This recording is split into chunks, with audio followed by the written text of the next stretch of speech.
My name is Gerard. I'm from Los Angeles. That's Jim. He's from here-ish. Where's my mic? Okay, alright. So yeah, well, his name is Gerard, but as most people in this country seem to call him Gerard. Has that happened? I prefer it than Jared or Gyrad. Gyrad happens. Yeah.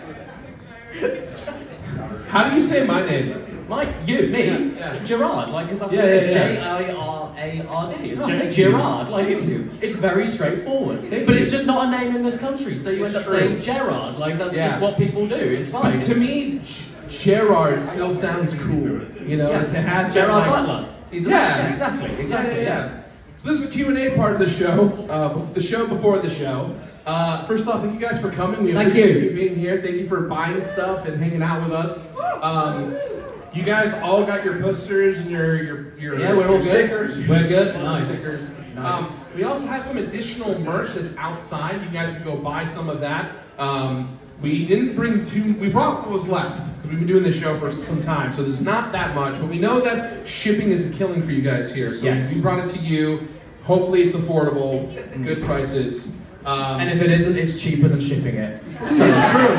That was the goal. That was the goal. It's still cheaper to buy it here in person than it would be to ship it to you guys. Yes, it is. Especially because me and Fraser are the ones who's shipping it to you, so we are sorry, but our country sucks. The bartender just kept giving me drinks, and he went on stage wasted. He gave me doubles and triples, and I did my show hammered, and no one knew, except for the fact that I forgot half the show. And so I did think in Seattle that it was quite long, a little bit longer. I didn't think that. Yeah. Right. Yeah. Okay. The show's 90 minutes. Instead, it was an easy 60 because I forgot. But I added some news stories and told some never before stuff, and no one noticed except one fan was like, "Hey, you didn't tell that part of the show," and I was like, "Cause I'm drunk."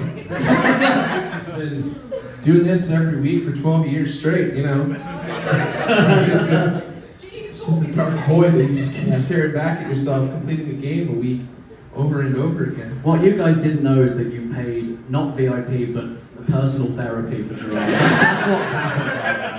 This is a 2-hour show about everything wrong with me. Do you know what? That's not even why I said that, but now you're right. Yeah, you're right. That is what the show is about. The show is just trauma for 90 minutes. Yeah, you're right. Yes, it's the only thing I can do is share my trauma. To avoid burnout, this is going to sound so dumb, and it's just for me and only me. Okay. Any wrestling fans in here? Hell yeah, okay. So in my mind, I have the WWE or AEW organization, TOVG Championship of Completion. And it's my title, it's my belt, and every week I have to defend it in a video, and I have been the single reigning champion for 12 years. That's how I get through it. So, I am the champion of my own prison. That's how I cope with it. Well, congrats. Thank you. Awesome. How about you, Jim? How do you deal with burnout? Pre-2020, I mean even still, before ADHD diagnosis I suppose, burnout meant locking myself in a room for 3 days and just sleeping or just panicking or whatever. That's not happening anymore, which is great, but... Yay! Yeah, right? Adderall is illegal in this country, and that's very sad. Yeah. But yeah, okay. The only thing I could say, and I know that, like, you just said it earlier, touch grass. Like, I know it's a silly thing to say, but, like, touch grass. Remember that life is there. Like, it's not just about you and whatever you're working on. Like, go outside, meet people, do something, you know? Like, and then eventually you'll be refreshed and you'll be like, oh, I'm ready to come back into it now. If you're hitting a wall over and over again, stop running into the wall, go the other way, you know? Yeah, so, I guess to go along with that, who here knows Superman, right? Superman's Clark Kent. You Clark Kent or? No. I thought you were just saying, who has anyone heard of Superman? Very cold. Has anyone heard of the character Mario? Thank you for your question. Which is a chef. Because that's how. He's not the one with the How do long you- ass arms. No, that's Long Dennis. He's not the kite. He's not the kite. That's Fox. He's not your dog. He's not the dog. Okay. How do you say bread filling bread? How would you say that? Sandwich? Sandwich, right? Yes. So a lot of people in this country say sandwich, right? Sandwich. No, sandwich. Sandwich. Yeah. Sandwich. Sandwich. Sandwich. So I came up with the chef, Sam Witch. That's my chef. Okay, now that I'm caught up, what does he say? He doesn't say anything. He just cooks things like he's gonna do noodles, but with like G Fuel Crash Bandicoot and stuff like that. He just cooks things and he eats them and he doesn't like it. But I This is think a character that you made. yes, yeah. We have to have a talk about him. Yeah. All right, we got time for one more question. We're gonna It's stop. based on how much material I can get out of them. I know I label them as reviews or tag them as reviews. They're not reviews. I'm a disgrace to reviewers, real journalists and real reviewers, because I don't do that. I just look for whatever makes me Nice laugh. British welcome to your very own Caddicarus.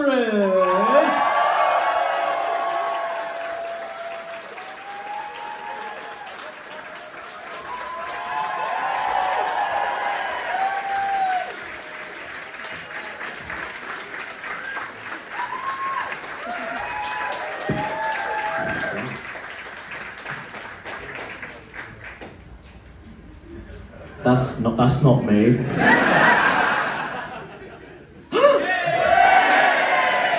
at that.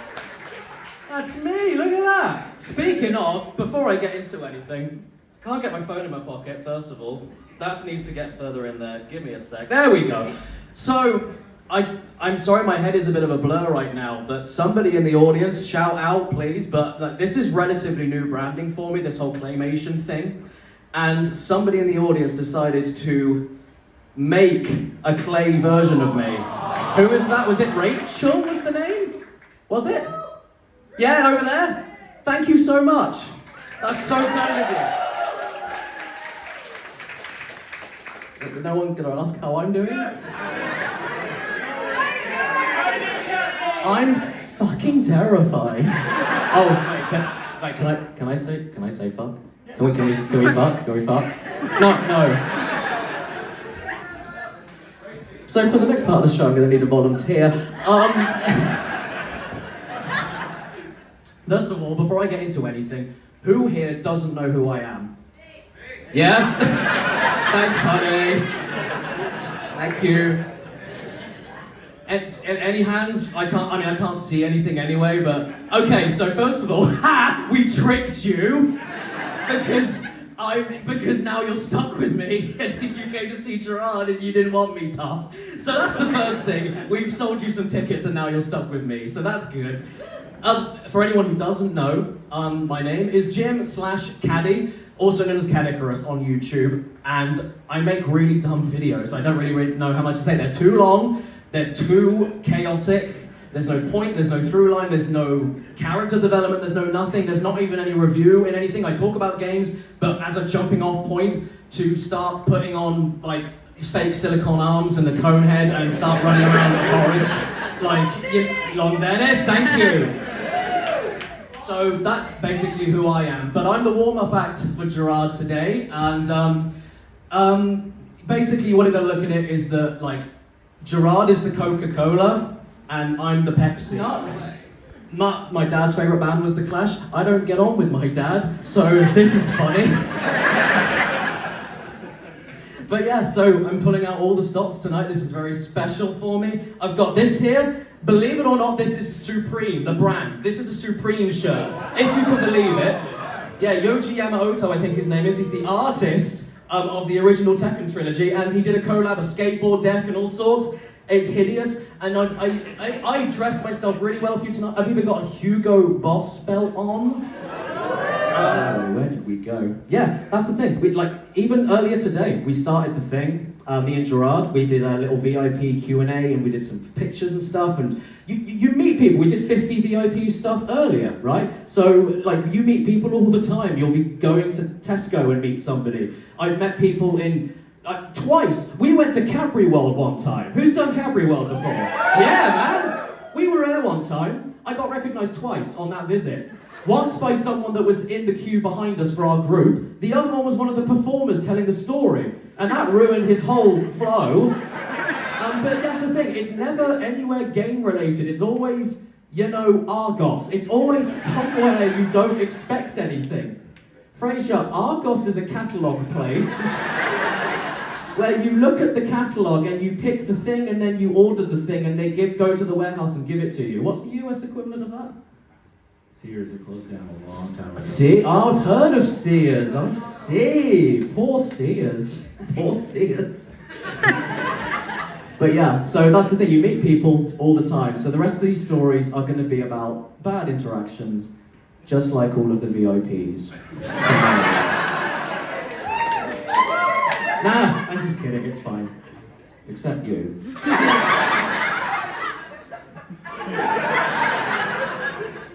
Anyway, people making things of me. I have a banner. Respect me. Okay? I'm very insecure. There was one time we were at a convention. Again, I'm not going to say names of places or anything. Probably should, so that I could recommend you don't go to them, I suppose, but that's no fun, is it? So there was another time, this is a bit of a, not as a big of a deal one, I suppose, but we were doing some stuff at this convention. I was doing some panels and some signings and stuff, and I was talking with the event organizers and they needed my phone number because they needed to arrange stuff with me. So you'd be very, very surprised, as I was, to find out that I get multiple texts from numbers I don't know, and all of them saying, I'm at this place, I'm doing the sound, I'm at this place, I'm doing the cameras, I'm at this place, I'm a big fan, I'm this, I'm that. It's like 3 numbers, and that's when I realized they're just giving my goddamn phone number to every... Because the thing is has anyone done like a video game con before? Yeah? Has anyone done one in the US before? Because it's a different... Yes. Yeah, okay. So you know how like the staff are mostly volunteers, right? They get their hotels and their tickets comped, but they're volunteers, right? So the likelihood is that the people you're working with are already fans of you. And this is one of those situations where all of those people in that event that were working there as volunteers had my number. Not good. Little bit of a privacy breach there. Got it sorted, it's okay. And like I said, I'm not going to tell you what the event was. You're going to have to find out yourselves. So, that's fun. There was another time though, speaking of phones actually, we were, I was at my first ever US video game convention, the Screw Attack Gaming Convention in 2014. That was in Texas, first time in the States on my own. And honestly, like, you guys from the UK, you step out that plane, 41 degrees, not nice. Not nice. It's the middle of July in Texas, it sucked. And I was meeting people and I was really excited.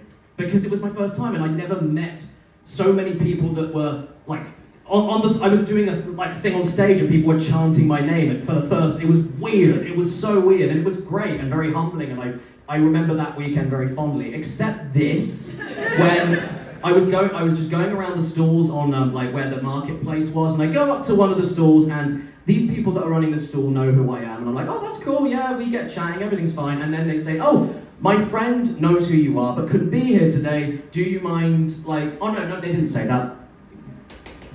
Sorry, my head is broken. He said to me, yeah, my friend couldn't be here, but he would have loved to have met you. And I said, oh, well, I might be back next time. I didn't go back, but I said I might be back next time. And then I turn around and start talking with friends. And then all of a sudden, I turn back around and I had to reenact. I turn back around and he's there. I'm like standing here. It's on a call, and it's at my ear. Like he's just holding the phone at my ear, and I wish I had the creative capacity to make this up. I wish.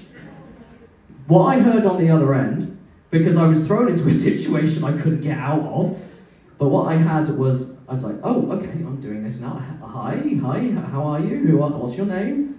And this is what I hear on the other end.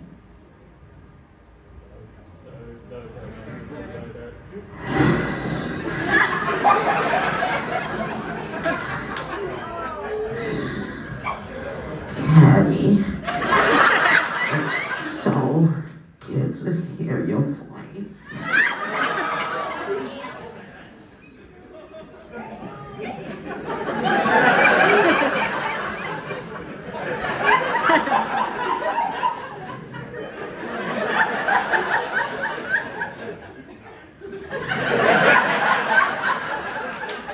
But there was one time, our youngest, Amy, was a little bit younger, but when I say growing up, you can understand what I mean when I say that. She's 13 now, so you can understand what I mean. And there's something really, really, really awful about when you're sitting on a signing table and you're stuck there for 4.5 hours, which is fine. I love meeting people, that's not a problem. What I have a problem with are staff members. When everyone, your family are there, what I have a problem with is not the 4.5 hours of doing this, even though it's very tiring. What I have a problem with is this from the staff. If you follow the eye line to a 12-year-old, yeah. Kerry sorted them out, because I didn't know that was going on. Go!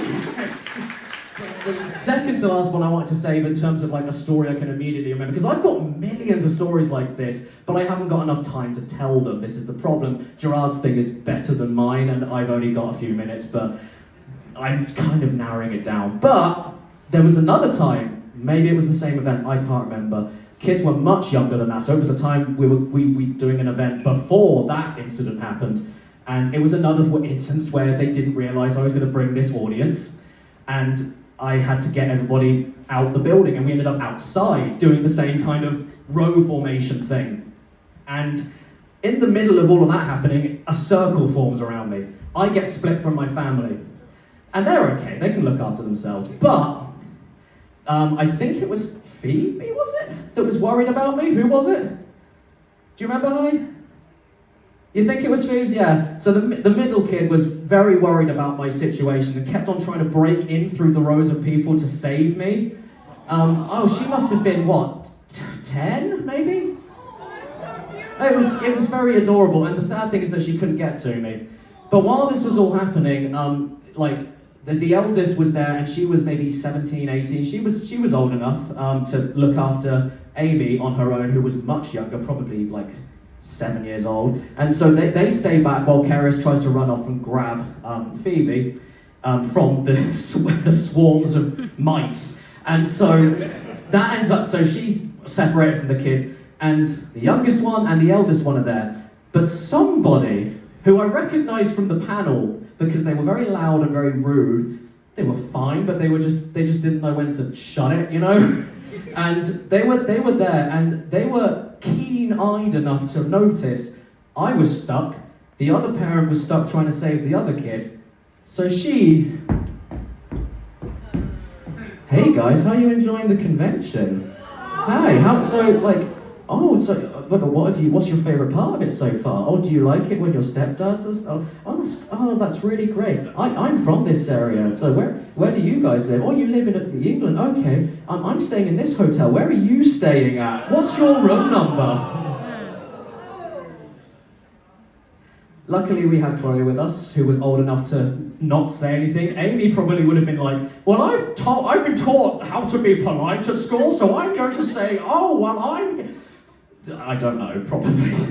So basically, but then what ended up happening, she was trying to get the hotel info out of my kids, essentially, while no one was there to stop her doing it, which is a not cool thing to do. And so, God bless her, a lady, I don't know if anyone's familiar with her, she's a VTuber called Miss Fushi. Does anyone know who Miss Fushi is? Yeah? Okay. So she was there, and she saw what was happening, and she jumped in immediately, without even thinking, and said, oh yeah, so you know where King of Prussia is? It's about, 45-minute drive that way. They're staying at the Sheraton in room 781. And the lady left. And legend has it, she's still looking for our hotel. They know where I'm going. I've got to try and find it now. I'm sorry, I will find it. There it is. But this one that I got, a while ago. I can't remember the exact date. I think it was 2021 or 2. It wasn't too long ago. But what makes this one special is that it's a novel.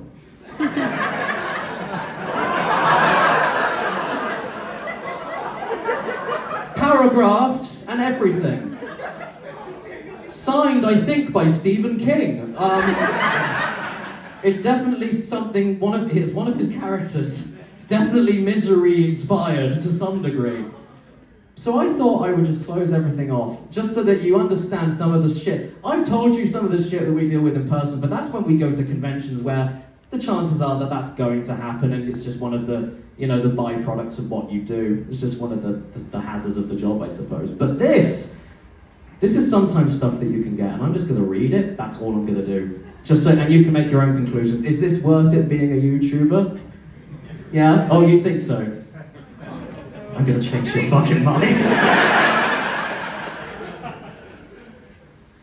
So, the worst hate mail I've ever received by Jim Caddick, age 9. So it's not the Breeds one. Okay. So first of all, I have to make something very clear. The email it was signed by CWS. Don't know if it's a he or a she, I have no idea. No subject, so just get straight to it. The worst hate mail I've ever received. Okay. A dramatic letter reading.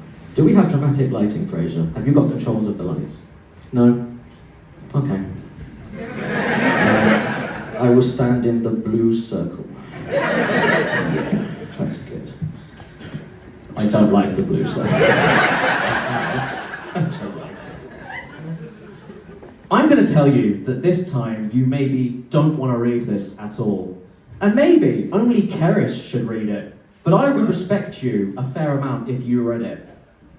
What good is it to yell at someone who truly believes they are justified? And yet, I'm being heavily pressured to do this. The point at which I decided was when I recently saw your Did You Know Gaming video that said old in the title.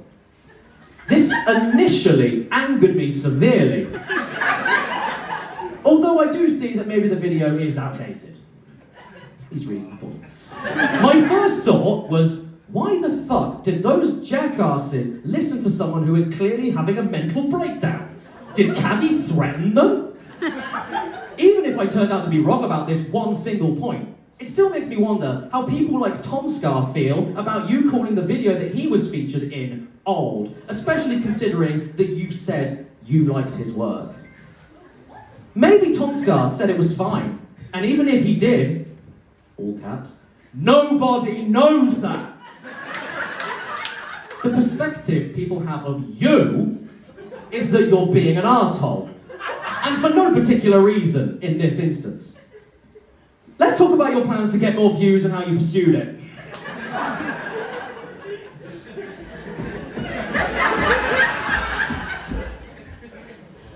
Oh, I wish I could smash something. The point at which your videos started getting more popular was when you were specifically when you were specifically trying to gain YouTube's shit system. That's not automatically wrong. In fact, if I still liked your recent videos, I'd say it was brilliant. But I don't. Your new videos are upsetting. And I'm gonna get incredibly fucking nasty about it. Gloves are off. Let's talk about the PlayStation accessories video, since I actually finished it. And I found it incredibly grating. What was actually accomplished in this video? Was it funny? Yes! That's debatable. Hey, do you guys want to go on QI and talk to this person? Was this actually good? That's debatable. The only line that I can clearly remember making me laugh was when you were looking at some box art and went, ha ha ha, this pleases me.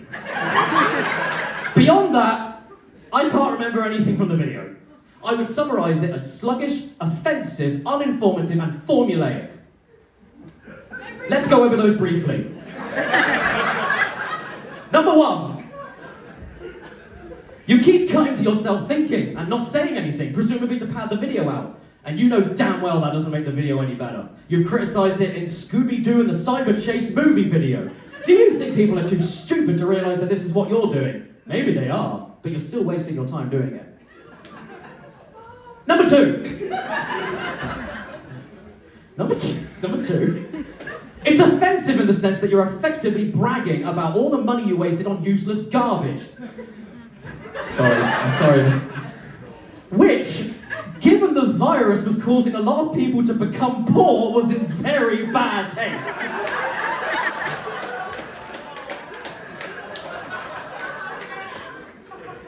Number three.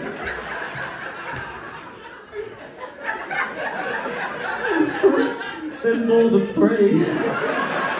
Number three. It's uninformative in the sense that you established, all caps, absolutely fucking nothing that people couldn't have just guessed by glancing at all these weird devices you showed off. You concluded that these devices don't work at all outside of their very specific situations that they were made for. No, it gets better. You repeatedly concluded that they were useless throughout the video. Number four. The video is very formulaic and I don't have much to add on that. I wish I was clever enough to write this. Didn't do that. And now you're split trying to... Oh, I tripped. I'm split trying to get more people and having people pester you when you're streaming to make videos they actually like. It's a self-fulfilling prophecy that seems to only ever be irritating you. The videos that you were making that caused your channel to start dying, brackets, and I know when people are lying, so don't test my patience. were the ones where you were reviewing modern games, correct? Yeah, that is. Guess what? Normal people don't care about these. They don't care about it when I do it. That's how I've learned this about YouTube. I have actual proof of this claim. The website Escapist Magazine has been doing reviews of games like that for a decade now, and they are actually dying. They constantly pester people to support them on Patreon now. They never used to do this. There is an old audience for older games because they are actually good. Finally, thank God. Finally, let's talk about the creepy imagery you use sometimes, which is why I wanted to talk about it the least, since I feel it's the most subjective and hard to understand. You know, aside from everything else that has been said. You are allowed to use scary pictures in your videos, but you are not allowed to act like those pictures are not scary. I'm going to bluntly demand that you change the freaky bug-eyed face you use in your videos as part of the DJ effect on your streams.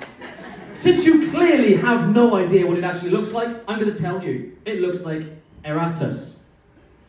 What is Eratus? It's the devil.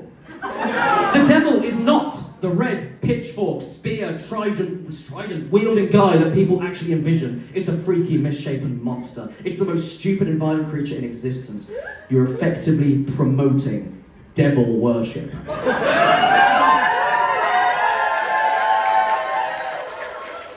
And now, ladies and gentlemen, the Sex Pistols. I'm sitting down because I need to sit down. Okay.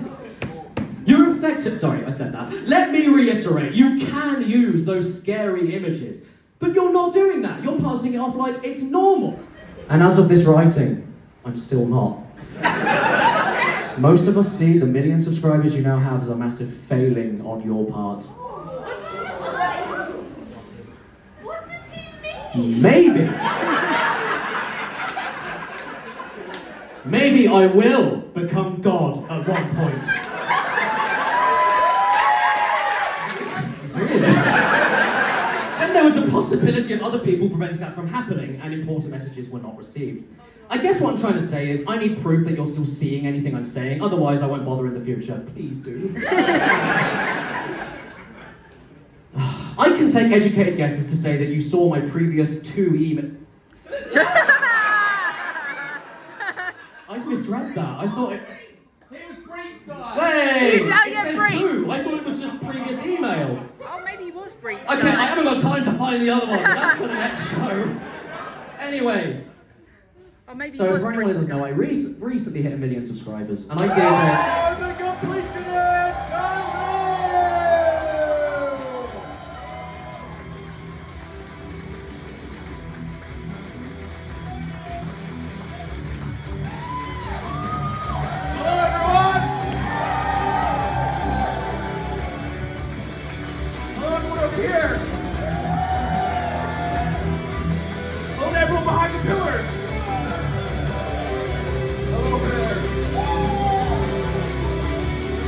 you doing, Fraser? I'm doing fantastic, right? Great. Hello, everyone. My name is Gerard, the Completionist, and welcome to the Completionist Legacy Live Show here, live in Camden, right? Camden. How's everyone's night going so far? Everyone, give it up for Caddy one last time for figuring it out.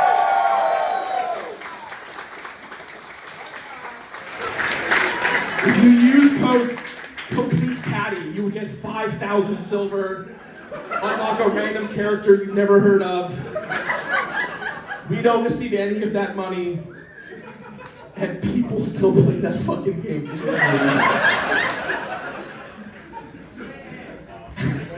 It's fucking weird, man. I don't know. I'm not a big fan of it, but thank you for the sponsor. So now we can talk about my story and how I kind of got to where I am today. But my dad didn't know how passionate I was about acting. And to give you an idea, my dad would see me perform. I'd be like the lead of a play. I'd be the villain. Greasy beard. I'd be this guy that's like, I'm gonna kill the protagonist. And there'd be a huge combat scene, and we're fighting, and I die. And you just hear my dad go, ah! Where did he learn this? Oh, he's so bad. He's so bad. All of my teachers were like, Mr. Khalil, you have to leave right now. Your son's on stage. Oh, I have to watch the train wreck still. He's not very good. This is why he needs to be an engineer. So already at the age of 19 years old, I'm taking care of my mom full time. I'm working 4 or 5 jobs. And my dad every day is telling me I'm the gay and that I have no money and that being an actor isn't gonna work. I didn't know how to make people like me through video games at the time, but I always had a good time treating Resident Evil 4 like it was a horror film that people were afraid to watch, and you're the guy who's piloting the film. You're the director. So I have hot chicks come over, I've had friends come over, whoever. I was like, you guys want to play Resident Evil 4? I know where all the scares are. And I would purposely use the game to get them excited, get them scared, get them laugh, make them cry. And it became this ritual. We did this all the time. Fraser's place, my place, it didn't matter. We were having friends come over, playing all the Resident Evils, playing Silent Hill. And everyone had a good time. And I kept thinking, how the fuck do I do that for a living? That is so cool. I just play Resident Evil 4 all day for a bunch of strangers. That's fucking sick. How do I do that? I couldn't at the time. There was no outlet for that. So as I'm going to school, I'm finally auditioning for this huge program. They want my tuition, right? They go from 300 people down to the final 25. And I am one of 8 men who are gunning for this spot. And I booked a leading, I say leading, it's not really leading if you know Shakespeare. I booked a role in Romeo and Juliet. I was Lord Capulet. I had 6 lines. It wasn't a big deal. It sounds important because you're the father of one of the 2 main characters, but you're on stage for maybe 60 seconds. It's not a big deal. And so I booked this thing, and they had a rule at the school. If you could not perform your duties as an actor, you got kicked out of the program. Done. So, my sister, who is at the time, a huge wedding influencer, was getting married the same weekend as the show. And I went to the school and I said, hey, there is a problem in my makeup here in my schedule. I want to do the show, but my sister's getting married and I can't not go to my sister's wedding, so what do I do? And they were like, oh, you can not do the show and then you're out of the program. So let me get this fucking straight. I was going to leave the program. You begged for my tuition multiple times. You got my tuition. I booked all these shows with you. I'm almost at the beginning of my new career as an actor, and you're kicking me out because I can't make one fucking date. My sister is getting married. And they said, go talk to her, not our problem. So my first instinct, and the only time I've ever done this, was I'm gonna go talk to my dad. Because in my mind, my dad's like, oh, you're fucked. And you know what? This was his reaction. Looks like you should have been an engineer. Oh, he's like fucking like Tevye from Fiddler on the Roof, like, I told you should have been a lawyer. I called my sister and told her what happened, and she was like, absolutely not, you're coming to the wedding. I'm not gonna fight with my sister, it's her fucking wedding. When family says you jump, you jump. That's just something I've had to deal with, as you can tell with my insane lifestyle at this point. So I went back to the school and I said, well, I'm not doing it. And they said, well, there's the door. And I said, okay. And I became depressed. I dropped out of half of my school program to finish out early. And I was so low in my life because I was failing fast. Opportunity after opportunity I was dropping. I put in all my blood, sweat, and tears, and this thing wasn't working. What the fuck am I gonna do? That is when I became obsessed with selling video games. Now, you guys don't have this place here, but how many of you guys know what Best Buy is? I believe the equivalent is Curry's, right? Yeah. See, I'm learning. So, one of my many jobs in college was I worked at a little website called MySpace. Some of you guys know what that is. That was before Facebook. Fuck Facebook. I worked modding Nintendo Wii's on Craigslist. I was broke, I had no money, what am I gonna do? I worked at Best Buy, selling games. And the thing about Best Buy is I got a visceral fucking high selling video games. I earned nothing for selling video games, but I was selling passion. That's the thing that I've got in troves. I fucking love video games. When you came into my store, I would track the customer in my store. So in the middle of my store was like we called it the gaming corral. It's like a rectangle like this, except there was a door that I created. So what I would do is I'd be like, hi, welcome to Best Buy, come on in. You are stuck here. Hi, you want video games? What can we talk about? How can I help you? And I loved it. I loved it so much. And I didn't earn any extra money for it. I'm just saying like, hey, Mario DS is fucking good. You should buy it. Mario Galaxy is sick. I love these games. You should buy them. And my Best Buy store was getting incredibly weirded out because if you looked at the charts of like successes of like what was taking off at the time, you kind of saw that our Best Buy was like number one in our territory for video games. Fuck that beard though. Dude, beard man.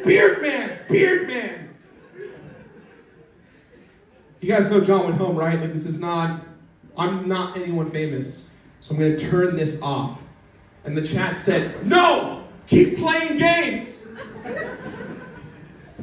What the fuck are you talking about, keep playing games? I'm going to bed and so should you guys. Play games, we wanna see you play games. Okay, random 9,000 people online. I will play games for you. So I started completing games on stream. I started with Donkey Kong Country 2, blitzed through that, Mega Man X, blitzed through that, Star Fox 64, blitzed through that, Banjo-Kazooie, blitzed through that. I've been streaming for 17 hours.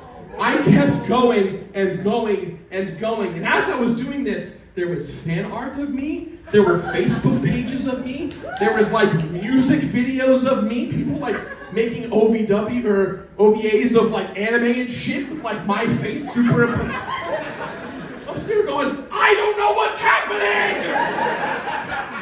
But it's really cool!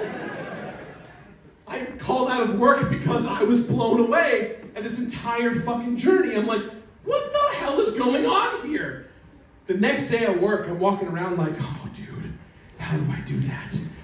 That thing, that's what I want to do. How do I do that? Hey, welcome to Best Buy, here you go, thanks. How do I do that? How do I fucking do that?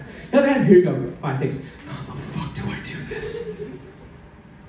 And as I was thinking, I had this elderly woman come into the Best Buy, and she wanted to buy an iPod. Now, an iPod is what an iPhone used to be, in case you guys didn't know. She wanted to buy an iPod for her grandson, and she knew nothing about it. And the iPod Touch had just come out, so I was kind of helping her buy it. And one of my managers from across the way goes, "Hey, Gerard, let's have a chat over here." "Sure." "Ma'am, I'm so sorry. Could you just give me a moment? I gotta go talk to my boss." "Hey, what's up, dude?" "Hey, so over in home theater, we have an Arab gentleman who is buying a bunch of things from the store. He's buying a TV, he's buying a huge package. I know you don't do, other things, but you could talk to him, because,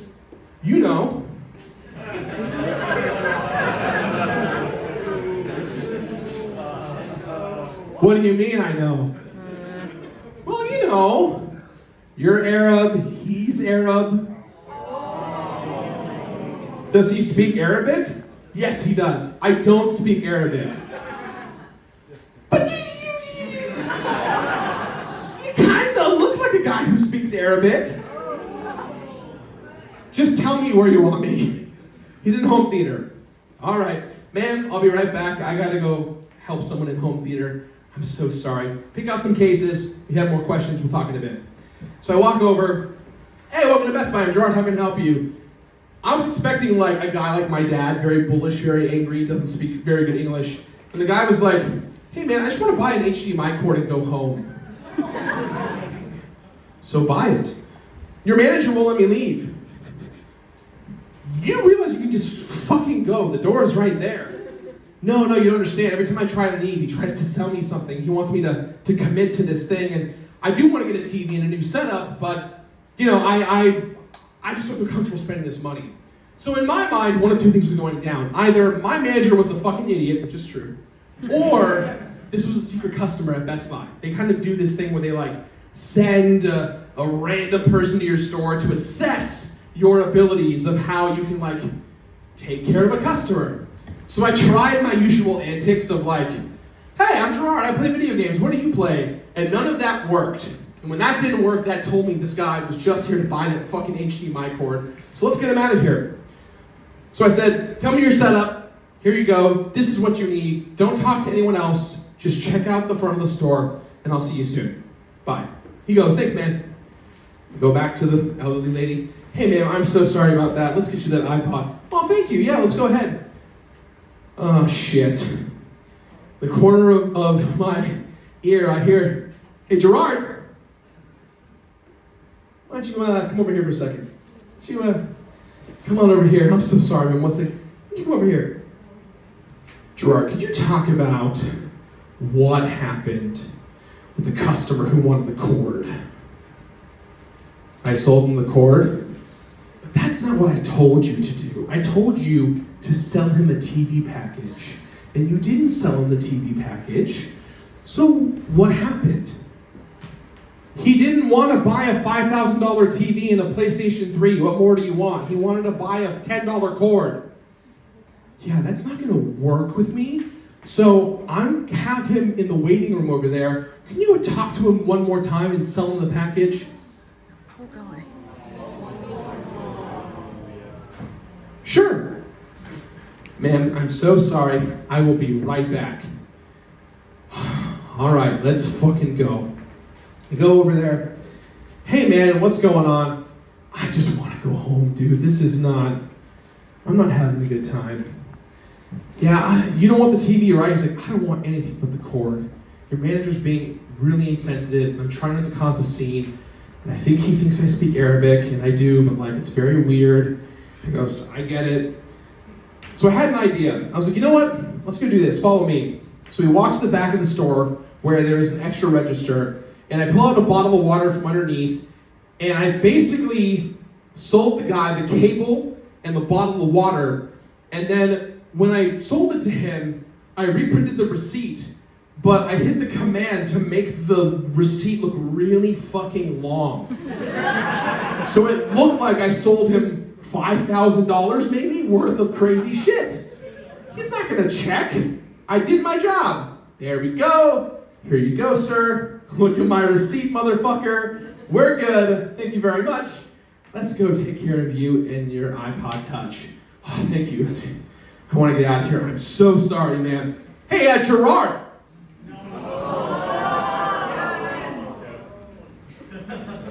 Can you, come over here?